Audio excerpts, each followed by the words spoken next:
প্রিয়তমা চিরদিন পাশে থেকো সুখী দুঃখে চলি। এদিনের এই মঞ্চে উপস্থাপনা করতে পারছি না।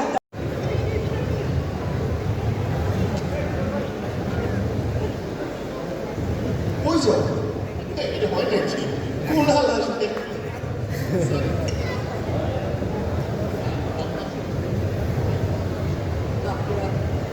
পুরো থ্রেটের উপরে না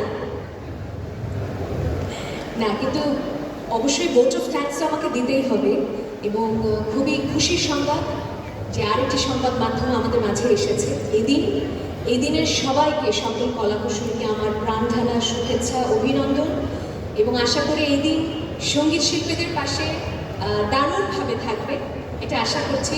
গান তুমি গাইলে আমি গাইতে পারি একটু। প্রিয়তমা ওকে প্রিয়তমাই শুনিয়ে দিচ্ছি 2 লাইন যেহেতু আমাদের সময় খুব কম।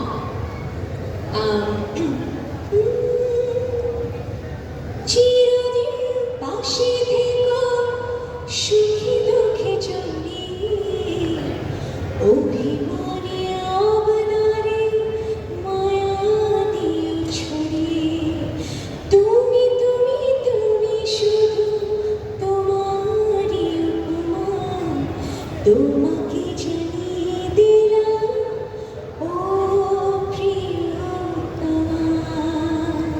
Thank you so much. এটা আসলে আমার জন্য খুব ভালোবাসার, খুব সম্মানের, আবার একই সাথে আমি অনেক বেশি ভয় পাই, কারণ এখানে কথা বলতে হলে তো অনেক বুঝে শুনে বলতে হয়। উপস্থাপনা করা আমার কাছে অনেক সহজ মনে হয়, কিন্তু অনুভূতি প্রকাশ খুব কষ্টের এবং কঠিন। কিন্তু আজকের অনুভূতিটা অনেক ভালো লাগার, অনেক ভালোবাসার, কাজে স্বীকৃতি পেতে সবসময় ভালো লাগে এবং আমি এদিনের জন্য একটা করতালি চাই সবার পক্ষ থেকে। একটা করতালি হয়ে যায়, কারণ যারা অন্যকে সম্মান দিতে জানে তারা নিজেরাও সম্মানীয় এবং অনেক অনেক শুভকামনা থাকবে।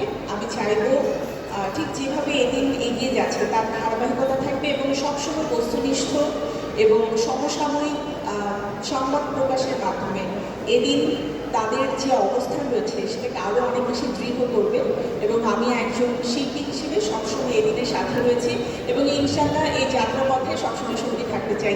ধন্যবাদ আমাকে সম্মানিত করার জন্য এবং আপনাদেরকে অসংখ্য ধন্যবাদ জানাচ্ছি। সবাই ভালো থাকবেন, থ্যাংক ইউ। এবং ধন্যবাদ আমার বন্ধু নীরবকে। আজকে আমি এই স্টেজটাকে খুব মিস করছি। আমি আসলে একটু ব্যস্ততা এবং সময় সাপেক্ষতার কারণে আজকে এদিনের এই মঞ্চে উপস্থাপনা করতে পারছি না। তবে আমি ধন্যবাদ জানাবো যে আমাকে তারপরও তারা মনে রেখেছেন এবং সম্মাননা জানিয়েছেন এবং একই সাথে পরবর্তী আয়োজনে আমি অবশ্যই উপস্থিত থাকবো, এটা কমিটমেন্ট করে গেলাম। থ্যাংক ইউ এবং নীরবকে অসংখ্য ধন্যবাদ। ও আবার সুন্দর একটা ছবি দিয়েছে। Thank you. আমরা পরবর্তী সম্মেলনায় চলে যাব।